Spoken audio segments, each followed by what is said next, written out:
Bon, salut Angélique, merci d'avoir accepté cette invitation pour cette interview sur les sexualités et, voilà, et la libido. Euh, Oui, merci à toi aussi. donc, je vais tout d'abord, est-ce que tu peux nous présenter ton parcours pour qu'on puisse un peu savoir qui tu es, voilà, quel chemin tu as fait jusqu'à maintenant. D'accord, donc je vais te parler de mon parcours, mais je ne vais pas rentrer dans tous les détails. Je vais essayer de résumer un petit peu parce qu'il y a beaucoup de choses. Voilà, pour parler de mon parcours professionnel, on va dire que là, pour l'instant, je suis psychopraticienne. Je pratique la psychothérapie transpersonnelle et D'accord. je suis aussi spécialisée en sexothérapie. Et j'ai une approche qui est gestaltiste. Donc ça, voilà, c'est mon approche actuelle, c'est ce que je fais en ce moment. Et au niveau de mon parcours, j'ai fait de nombreuses études, des stages, des formations et voilà, j'ai été, enfin, tu veux que j'énumère tout ou Est-ce que les principaux thèmes qui ont jalonné ton parcours de formation? Je sais que tu fais du yoga, que tu donnes des cours de yoga aussi. Ouais, je suis aussi prof de yoga. Voilà, j'enseigne le Kundalini Yoga et voilà. Donc, tout a commencé. Tout a commencé. Mon approche avec la psychothérapie, en fait. Quand j'avais 20 ans, j'ai commencé une analyse, une thérapie perso. Et je l'ai fait pendant longtemps parce que ça m'a vraiment apporté, ça m'a vraiment fait du bien. Donc, j'y suis allée toutes les semaines pendant 8 ans et j'avais un psy bien. Voilà, c'est vraiment quelque chose qui m'a enrichie pour moi personnellement. Et à cette époque-là, je savais pas que j'allais devenir psy plus tard, quoi. C'est pas quelque chose que j'avais anticipé, imaginé. Mais je me suis dit, quoi qu'il arrive, le temps, l'argent, l'énergie que j'investis là-dedans, bah, probablement ça pourra me servir un jour. Et voilà, c'était peut-être intuitif.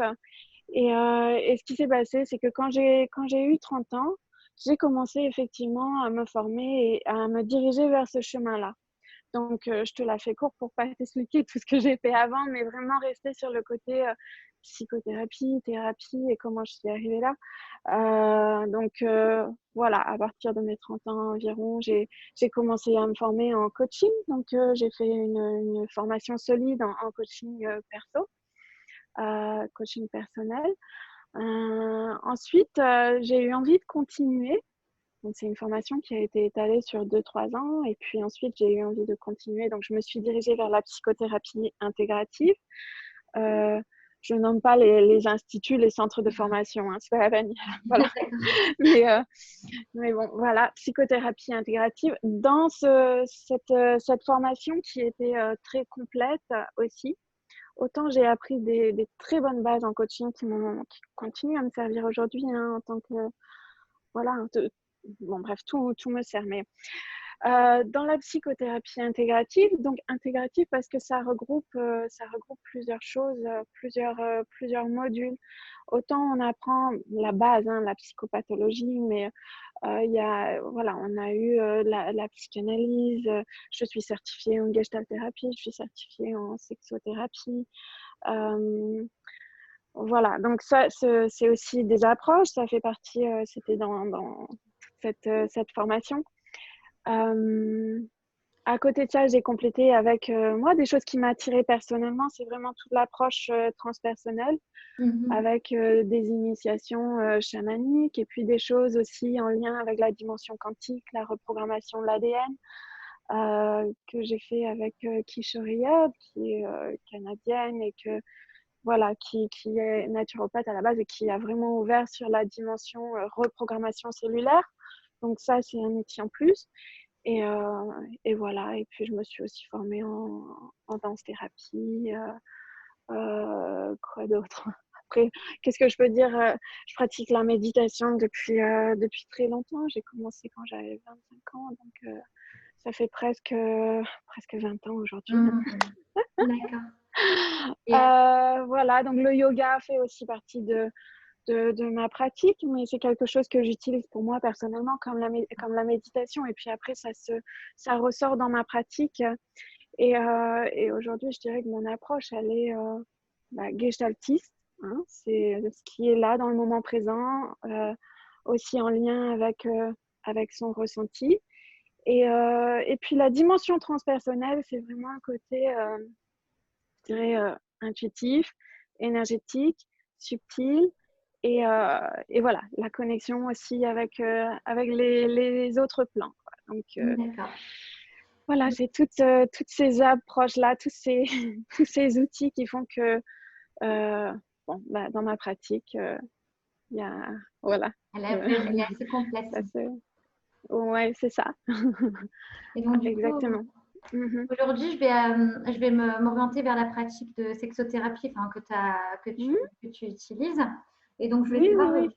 donc, pourquoi tu t'es orientée vers la sexothérapie, pourquoi ça fait partie de tes orientations, voilà, ou si c'est si c'est arrivé par Euh, hasard ou s'il y a eu un intérêt alors, particulier. ouais, il y a eu un intérêt personnel déjà, en tant que, en tant que fille, en tant que femme. Il y a tout l'aspect de la féminité, de la sensualité déjà qui m'interpellait déjà depuis longtemps, hein, déjà depuis l'adolescence. C'est vrai que ouais, j'ai une ouverture sur toute la dimension sensuelle, sensorielle, amoureuse, les relations avec les garçons à l'adolescence, et puis après les histoires d'amour. Enfin, vraiment, ça a été quelque chose qui était un thème assez central dans ma vie. Il y a des personnes qui vont être plutôt intellectuelles. Et moi, je suis quelqu'un qui est plutôt dans l'expérience, à vivre les choses et puis à en retirer, à intégrer, à en retirer beaucoup de bénéfices et à apprendre par l'expérience plutôt que par les théories et aussi par l'intuition. Euh, et, euh, et voilà, pour dire que l'approche du corps et l'approche émotionnelle, sensorielle, c'est quelque chose ouais, qui est au cœur de ma vie. Et donc la sexothérapie, bon, bah, j'ai eu envie d'en parler parce que je me suis quand même trouvée assez chanceuse, hein, à ce niveau-là. Déjà de par ma famille, parce qu'il n'y avait pas trop de tabous et que c'était assez ouvert déjà au niveau de la communication, du dialogue.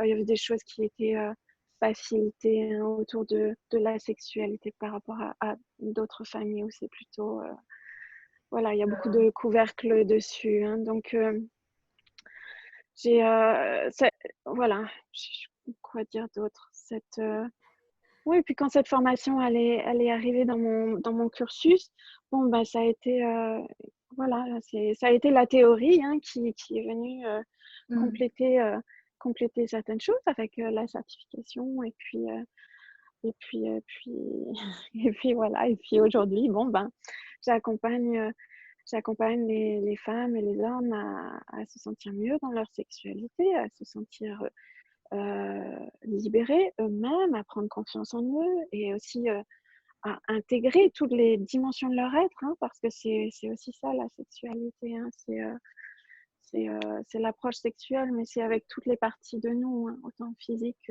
émotionnelle, spirituelle et sensorielle. Donc c'est très global, hein. On parle de la sexualité, mais c'est pas Mm. juste l'aspect mécanique, quoi. Il y a vraiment c'est un tout, hein. Puis c'est aussi tout l'aspect énergétique qui ouvre sur d'autres dimensions, on va dire, hein. Mm. Dimensions sacrées. Donc, c'est loin du mécanique. D'accord. Ça peut commencer par le corps, mais voilà, ça ouvre des portes. Enfin, voilà, ça Justement, ouvre des portes. Ouais, je vais venir un peu plus bon, tard dans ces. ok. Non, c'est intéressant que tu en parles maintenant, du coup. Et je voulais aussi savoir dans quel. Est-ce que tu as des cas types, enfin, comment dire, dans quel cas les personnes viennent te consulter à ce niveau-là, au niveau de la sexothérapie? Enfin, je veux dire, est-ce que tu as des récurrences au niveau de ta, je pense, clientèle, patientèle, enfin, des personnes qui viennent te consulter? Mhm. Oui, oui, oui, oui, c'est vrai que oui, je peux retrouver des thèmes qui reviennent, hein, et ça, je pense que c'est, chaque thérapeute, hein, va aussi attirer, Mmh. certains types, de personnes, et je pense que c'est en fonction aussi, bah, de l'énergie, Mmh. ce qu'on émet, notre fréquence, et puis, voilà, moi j'attire, des personnes qui viennent me voir et qui sont, c'est en lien avec le thème de la sensibilité. D'accord. Donc, soit des hommes qui ont besoin de, voilà, d'intégrer leur sensibilité dans leur vie de tous les jours et de se sentir plus en harmonie avec leur sensibilité, mais ça inclut tout le côté émotionnel, hein, et vraiment l'inclure, bah, dans l'incarnation physique et aussi, bah, dans l'expression de leur corps, donc de la sexualité. Et ça rejoint aussi donc, la confiance en soi. Donc je parle des hommes, mais c'est aussi les femmes. Donc, le côté hypersensible, hem, le côté, voilà, comment vivre avec ses émotions. Mais hypersensible, c'est aussi, je dirais, c'est aussi une fréquence, actuelle, sur le plan, par exemple, transpersonnel, Mmh. spirituel, on va parler de la fréquence, indigo. D'accord. Et il y a beaucoup de personnes aujourd'hui qui s'éveillent à toutes leurs dimensions, sensibles, mais aussi subtiles sur d'autres plans. Donc, c'est aussi toute la spiritualité, et c'est comment inclure ça dans notre vie de tous les jours Mmh. en tant que Parisien, et puis d'aller bosser, d'être dans la société, enfin bref, d'avoir, mais en même temps d'être super sensible à tout ce que la le monde émet, et d'avoir un cœur ouvert, et bah, d'avoir un cœur ouvert, ça veut dire d'être, aussi à l'écoute de ses émotions, se respecter dans son émotionnel, et et puis voilà, et puis quand tout est équilibré, harmonisé, la sexualité est aussi, en harmonie et Mmh. équilibrée. Donc ça intervient parce que c'est global, en fait, c'est un tout. Heu, D'accord. voilà. La sexualité est harmonisée, si tu veux, je vais plus loin, heu, c'est-à-dire que harmoniser parce qu'on s'harmonise, en fait, avec l'énergie de vie, le plan de l'énergie de vie qui circule en nous, en fait, D'accord. et à partir du moment où on peut se respecter, en tant qu'être humain, et dans notre nature, mais aussi dans notre nature, sensorielle, émotionnelle, spirituelle et physique, heu, on recrée, ou on crée, ou on amplifie une connexion aussi avec l'énergie de vie, et donc voilà, on est plus, je dirais, on est plus dans la joie, on est plus dans l'intensité, on est plus à vibrer et à se laisser aussi traverser par, voilà, par cette vibrance, hein. Mmh. Donc, ça veut dire plus ouvert au désir, plus ouvert à la relation à l'autre, à se laisser, toucher par l'autre. Donc, toucher, c'est aussi, soit par le cœur, soit par le physique, le sensoriel, la sexualité. Donc là encore, hein, c'est pas découpé, tu vois? C'est vraiment un tout, hein. Ça s'inclut vraiment dans Mmh. un tout, et la connexion, voilà, à notre nature profonde, à notre vérité, et aussi avec la vie en général, hein, l'énergie de vie. Donc, voilà, je dirais que c'est un peu mon approche, en fait, Ouais, autant pour les filles que pour les garçons. Ils viennent me voir, il y a quelque chose qui va pas, et l'idée, c'est de reconnecter tout ça, de réharmoniser tout ça par la parole, par la conscientisation, ouais, c'est ça, par la prise de conscience, en fait, hein, et puis libérer des couches de blocage, faire du nettoyage, et voilà, et donc, amplifier cette énergie de vie, et amplifier donc, cette joie, hein, cette joie d'être humain, d'être dans son humanité, dans son incarnation. mmh. D'être plus en accord Donc, et plus aligné avec, son énergie ouais, c'est et ça. le et Mmh. l'énergie de vie, enfin plus en unité. Oui, tout à fait. Donc tu vois, c'est autant avec la spiritualité que le plan, terrestre, hein, d'incarnation. Vraiment être incarné dans notre corps et se laisser toucher par la vie, hein, par notre environnement, mais aussi tout en apprenant à poser des limites, parce que l'environnement, bah, ouais, la société, bon, ben, elle est grave, il y a des choses graves qui se passent en ce moment, donc, c'est important aussi d'apprendre à poser ses limites. Mmh. Donc, c'est aussi se respecter, apprendre à savoir dire non quand c'est nécessaire, et pour pouvoir justement dire oui, hein, quand on est touché, mais dans le bon sens, dans la bienveillance, quand on se sent en confiance, en sécurité. Et dire oui, bah, c'est s'ouvrir. Donc, si on veut faire le lien avec les plans énergétiques, c'est aussi ce qui se passe au niveau de notre canal central. Donc, le canal central, c'est ce canal qui nous traverse, énergétique, tu vois. Pour te prendre des repères, une cartographie énergétique. Donc, peut-être que tu as déjà vu ça sur des cartographies, je dirais, indiennes, chinoises. Bon, bref, les méridiens d'acupuncture, des choses comme ça. Donc, je fais le point, enfin, le lien avec le canal énergétique qui nous traverse, parce que j'enseigne aussi le Kundalini Yoga. Donc là, ça fait le lien avec l'énergie de Kundalini. Cette énergie de Kundalini, le canal central, quand on est ouvert, il n'y a pas je dirais, de blocage énergétique, cette énergie, elle va circuler librement. Et voilà. Et donc, je te disais ça pourquoi? Parce que, oui, par rapport à l'environnement, en fait, savoir se protéger et mettre des limites, mais pour pouvoir s'ouvrir aussi, hein. Donc, et s'ouvrir quand on est suffisamment sécure, pas s'ouvrir, je dirais, n'importe comment et se faire du mal. Donc, c'est aussi tout ça qui se passe en thérapie, tu vois. Là, c'est avec des mots, où on met de la conscience sur des mots, sur des sensations internes, mais voilà, ça peut être aussi par le corps, dans des séances de Kundalini Yoga, où on peut réapprendre par le corps à venir libérer des choses qui peuvent nous encombrer énergétiques, hein. Donc, le Kundalini Yoga, c'est une méthode qui est très puissante pour faire circuler cette énergie, hein. L'énergie de la base, l'énergie de Kundalini, et là, vraiment l'équilibrer et diffuser dans tout notre corps. Donc, ça a aussi des aspects très positifs sur notre sexualité, puisque ça dynamise aussi cette énergie de vie, hein. D'accord.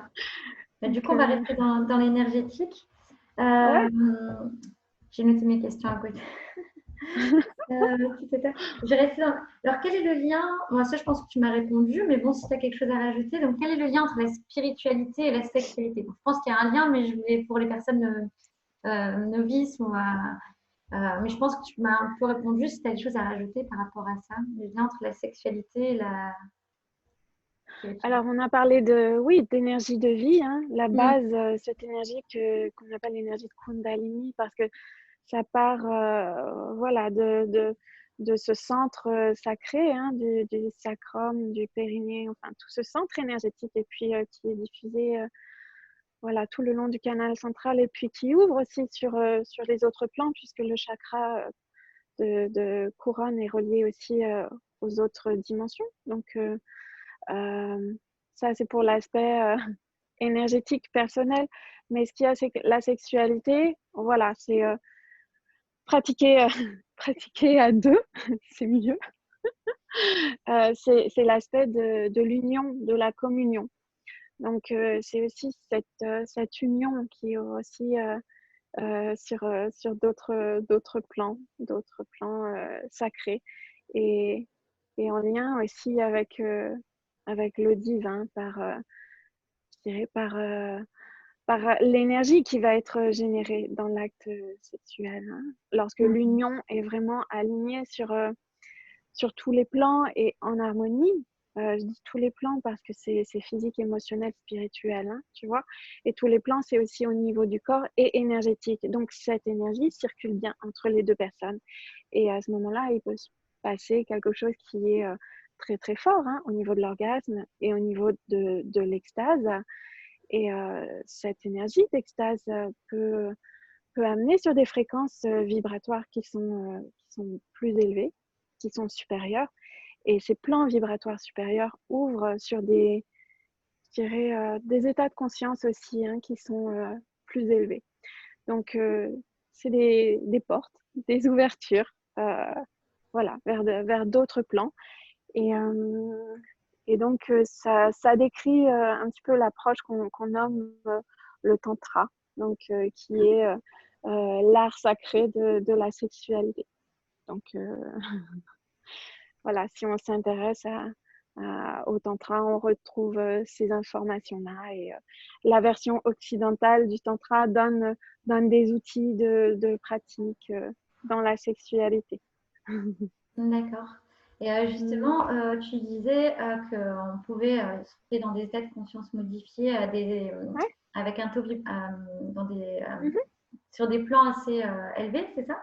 mhm. Et donc, est-ce qu'il est possible de maintenir cet état même en dehors de la sexualité, par exemple? Je ne sais pas si je suis claire ou pas dans ma question. Ouais. Justement, d'atteindre ce taux vibratoire en dehors d'un acte, enfin, d'une Mhm. union sexuelle. Alors, la sexualité, c'est une manière d'élever son énergie. Quand on a vraiment une belle communion avec son partenaire, voilà, ces deux polarités de l'homme et de la femme permettent vraiment à chacun de monter en fréquence et puis d'élever sa conscience et puis de créer une belle relation de couple aussi et amoureuse en conscience. Donc, on s'aide chacun à s'élever dans la vie de tous les jours, mais aussi dans notre conscience et dans la sexualité. Donc, la sexualité, c'est un aspect, mais notre conscience est élevée, je dirais, dans le quotidien. Et, euh, et en ce moment, la planète, elle a vraiment besoin de ça, vraiment besoin de beaucoup d'amour et de gens qui se réveillent. Et voilà, et c'est aussi pour ça qu'il y a beaucoup d'âmes qui se retrouvent en ce moment pour s'unir et être dans l'amour et que ça matche vraiment bien parce que on monte en fréquence. Et cet aspect du couple en conscience, ça permet aussi, je dirais, dans l'aspect collectif et global, de contribuer à élever la fréquence collective de la planète, mais donc la conscience collective. Je dis la planète, on a besoin, je pense qu'il n'y a pas besoin de le préciser, on sait pourquoi. Euh, voilà. Donc, en dehors de l'aspect de la sexualité, effectivement, il y a d'autres moyens. La sexualité, c'est juste, je dirais, c'est pas un outil, mais c'est une Un porte, moyen? d'accord? Voilà, c'est une porte, c'est une clé, c'est une possibilité.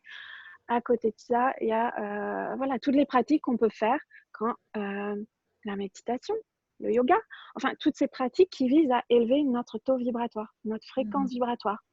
Donc en élevant notre fréquence vibratoire, on va, on va avoir une conscience aussi plus élevée, puisque ça marche avec l'énergie, le taux énergétique, le taux de la fréquence vibratoire.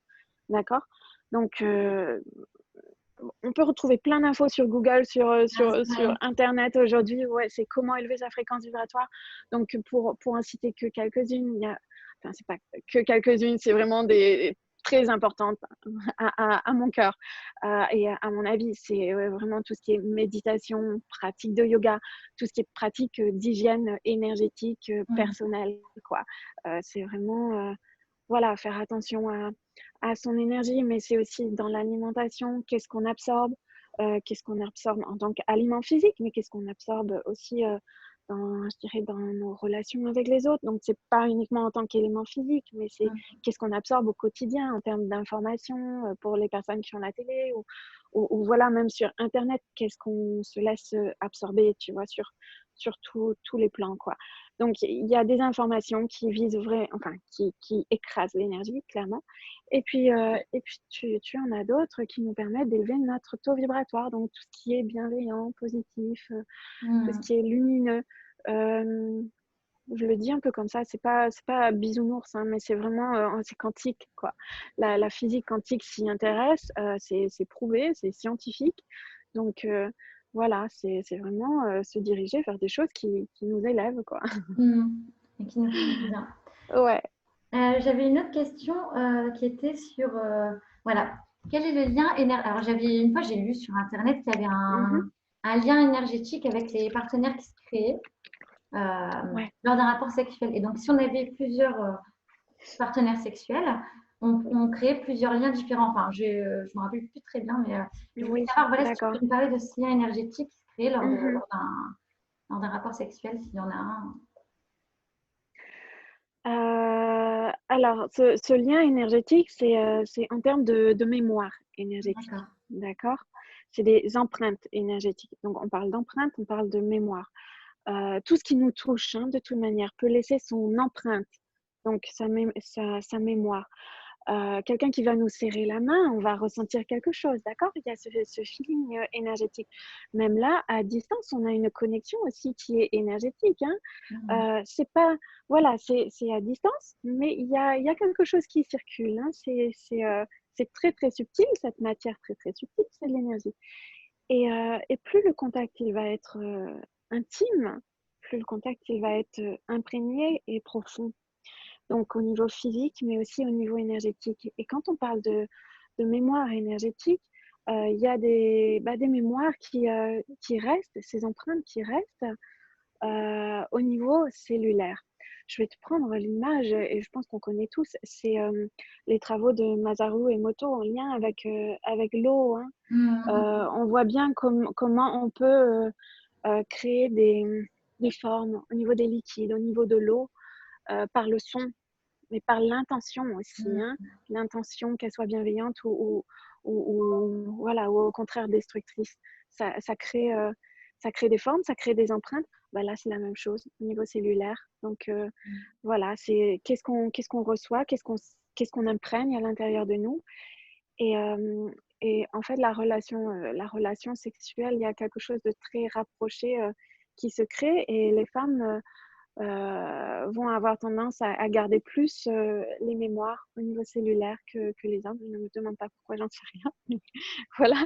Mais il y a quelque chose où, effectivement, dans le bouddhisme, je fais le lien parce que je suis très proche de la philosophie bouddhiste, comme tu le sais probablement. Dans le bouddhisme, on appelle ça des karmas, hein, des karmas énergétiques. Mais ce qui se crée, c'est ça aussi. C'est quand on est dans une relation avec son partenaire, on prend les karmas. Il y a un échange de karma qui se fait. D'accord. Donc voilà, comme si à un certain niveau, il y avait un accord qui se créait avec je prends ton karma, tu prends le mien, on s'entraide, on avance ensemble. Enfin, il y a un truc comme ça. Mhm. Mais quand, si on n'est pas bien avec la personne, bah, pour pouvoir se détacher de ça, bah, ça peut demander un peu plus de temps. Et il y a quelque chose qui reste sur, voilà, sur certains plans. Euh, voilà les infos que je peux te donner. Je sais pas si. Et les personnes peuvent effectuer des nettoyages à ce niveau-là quand elles ont besoin de se libérer des mémoires échangées, on va dire. Ouais, bien sûr. Bah oui, tout à fait. C'est tout le travail qu'on fait sur soi, hein. Mhm. Autant,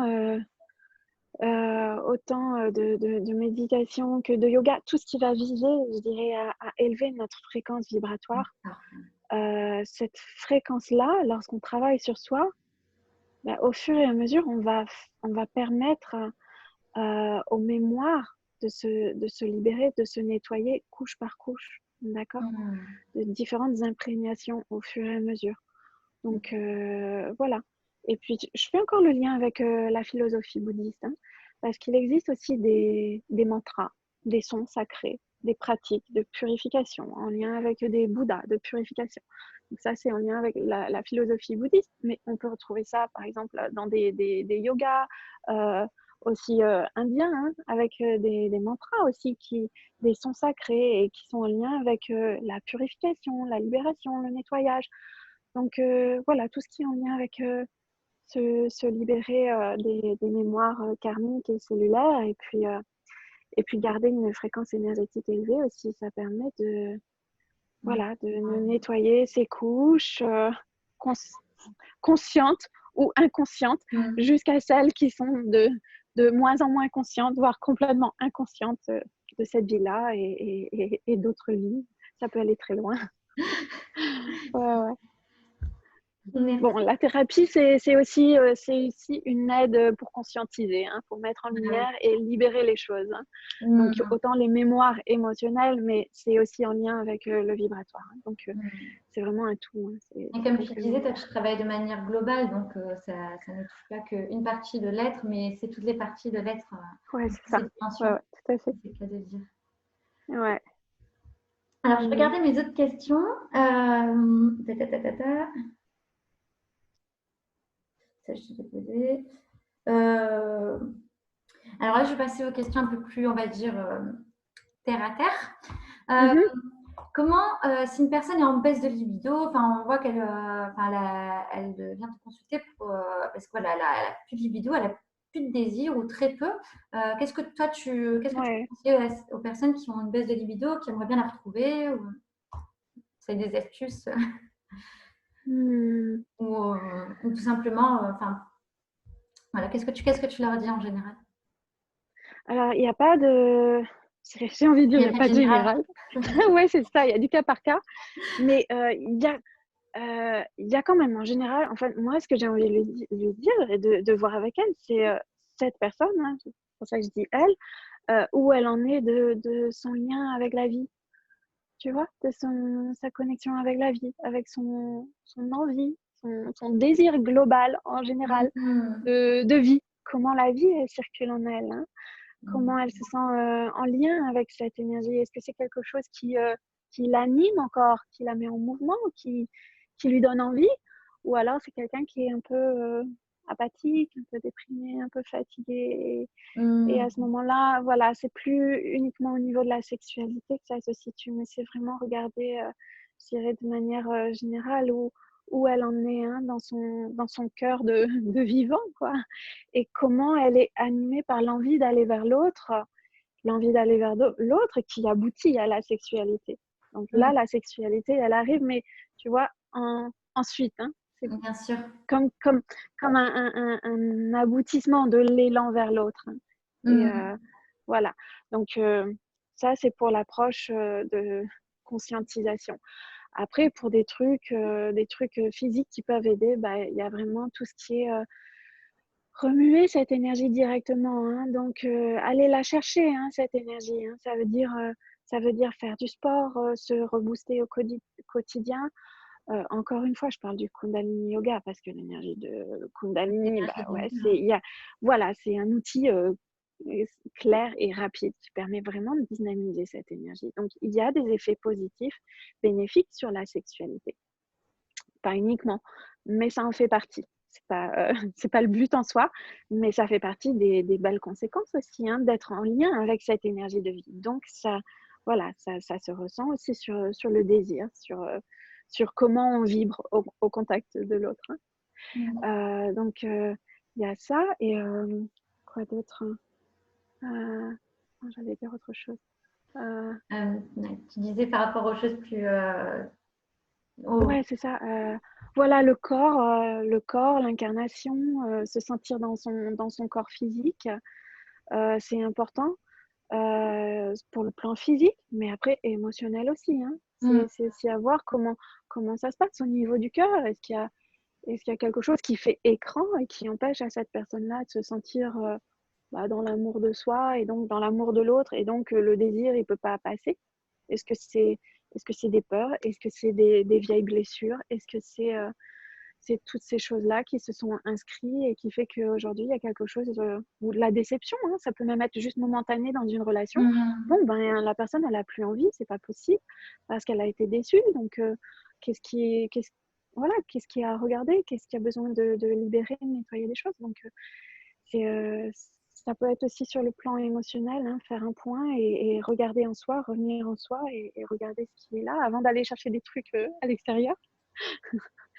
Et il y a quand même quelque chose qui est important aussi. Bah, je l'ai dit, tout à l'heure, mais vraiment pour pouvoir s'ouvrir et revenir dans le désir et à l'autre, c'est aussi se sentir en sécurité. Parce qu'il y a beaucoup de gens qui ont envie d'aller vers l'autre, envie de pratiquer une sexualité, envie de jouir, Mmh. d'atteindre des orgasmes super et tout. C'est très bien, hein, mais c'est voilà, beaucoup de gens aujourd'hui qui sont aussi en lien avec, tout ce qu'ils voient sur les écrans, la pornographie, enfin bref, qui ont juste envie de reproduire, avant de savoir comment ça se passe à l'intérieur d'eux et Mmh. avant même de se sentir, je dirais, en amour ou en sécurité ou dans la bienveillance avec l'autre.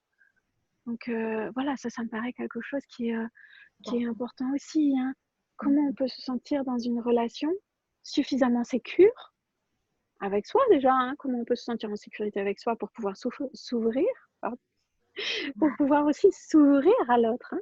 Donc Mmh. voilà, c'est des bases, mais parfois, voilà, Parfois, on oui, en on en on en oublie ou on n'a pas le mode d'emploi, hein. C'est, mmh. donc c'est important aussi, hein, pour que justement, tu vois, que le désir, il puisse se déployer, hein, la libido, elle puisse, elle puisse être là et circuler. Hein. Ouais. Mm. Et du coup, j'ai un. Alors, attends, oui, j'ai un internaute Ouais. qui m'a posé une question donc, pour l'article. C'est. Donc, j'ai écrit derrière parce que là, c'est long.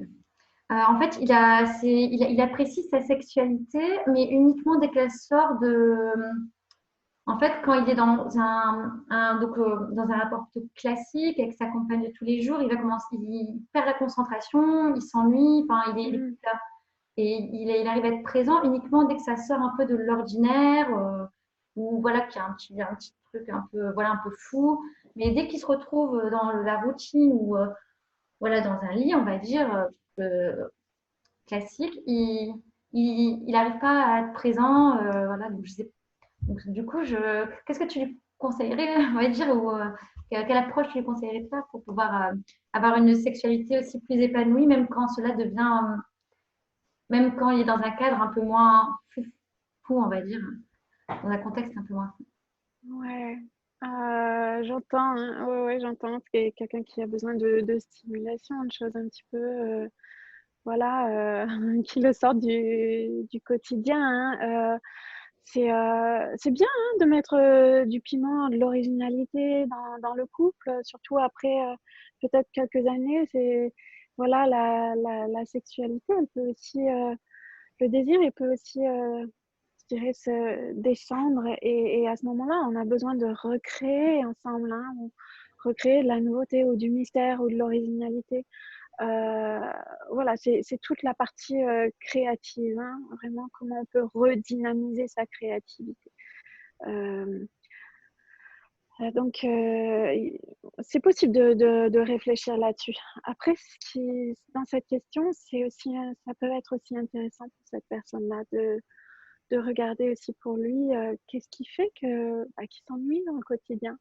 Qu'est-ce qui fait qu'il n'arrive pas à rester, je dirais, en conscience avec la beauté, la simplicité du quotidien.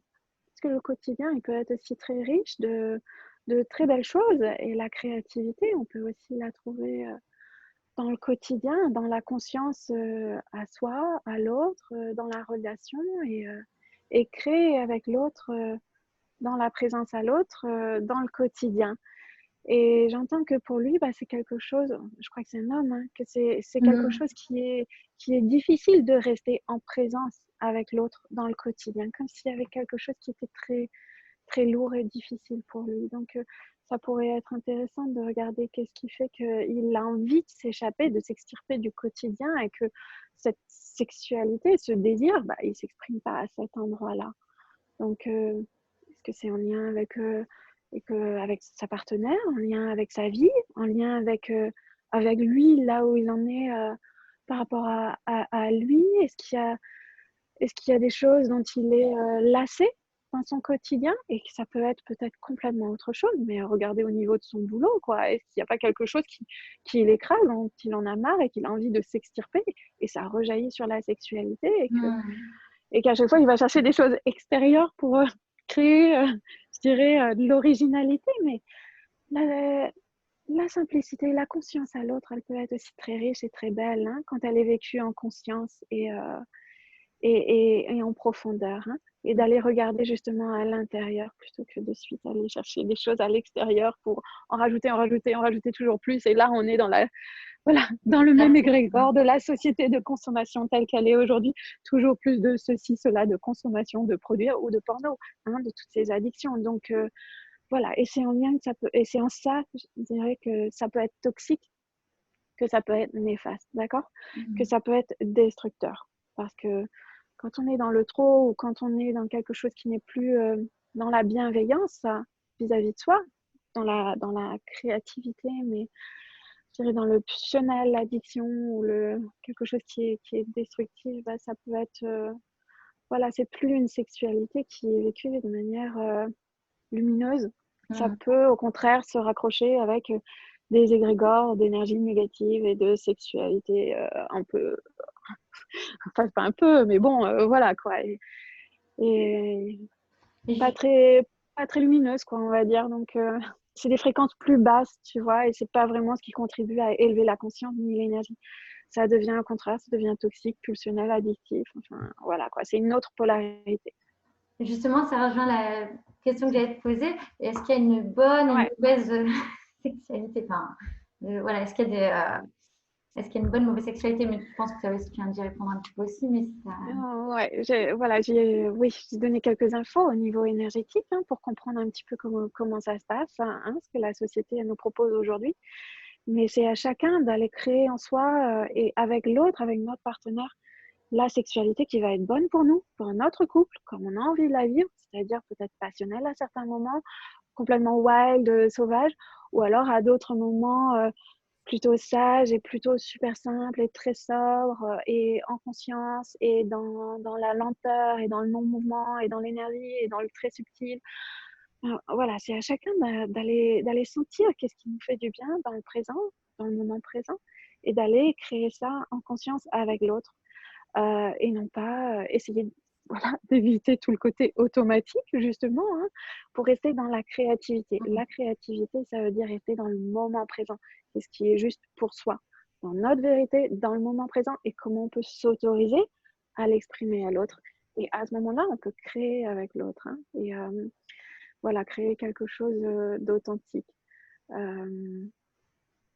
Voilà, je me souviens plus de ta question. C'était Voilà, c'était est-ce qu'il y a une bonne, mauvaise sexualité, mais tu avais déjà ouais, commencé à répondre un peu. voilà, donc c'est ça, il n'y a pas un modèle en fait, hein, c'est vraiment à chacun d'aller créer ce qui est bon pour soi. Il y a des personnes qui vont ouvrir sur des sexualités, enfin une sexualité ou des sexualités polygames, hein, d'ouvrir avec plusieurs partenaires. C'est à chacun de sentir qu'est-ce qui est bon pour soi.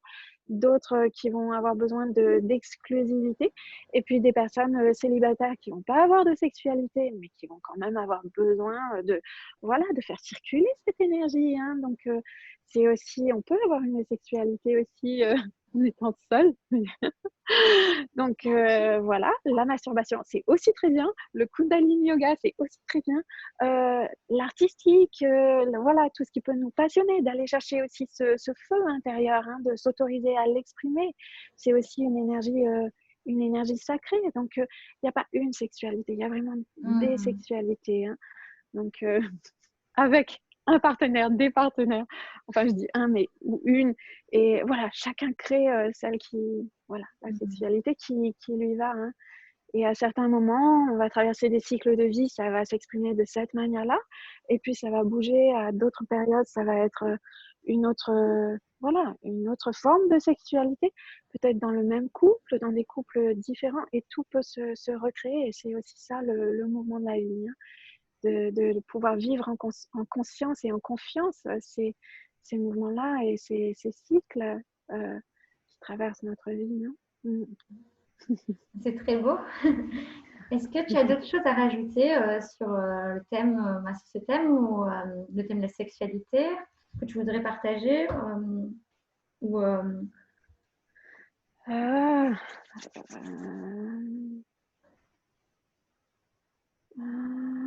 Euh, je crois que j'ai abordé beaucoup de choses, mais je sais pas pourquoi là je sens de revenir sur quelque chose qui me paraît important, hein, parce qu'il y a beaucoup de gens qui doutent, et aussi parce qu'il y a toutes ces ouvertures, ces réveils spirituels. Il y a beaucoup de gens qui sont sensibles en ce moment. Donc, il y a quelque chose qui me paraît important et que c'est voilà, l'estime de soi, hein, se faire confiance aussi. La confiance en soi, l'estime de soi, c'est vraiment précieux, hein, vraiment s'autoriser à s'écouter, à se faire confiance et voilà, remettre de la valeur sur ce qui nous traverse et l'estime de nous-mêmes pour pouvoir se sentir suffisamment, je dirais, sécure pour aller vers l'autre. Et donc voilà, c'est quelque chose voilà, qui vient là, que j'ai envie de partager. Je pense que c'est important. ouais. Je te remercie. Hein. Je te remercie beaucoup, Angélique, d'avoir Ouais, je t'en répondu prie, à toutes ces Laetitia, questions. merci beaucoup. Ouais, je t'en prie. Mais je te dis à très bientôt pour peut-être une autre interview sur un autre domaine. Ouais, Avec joie. Merci Laetitia. Bye bye, à bientôt.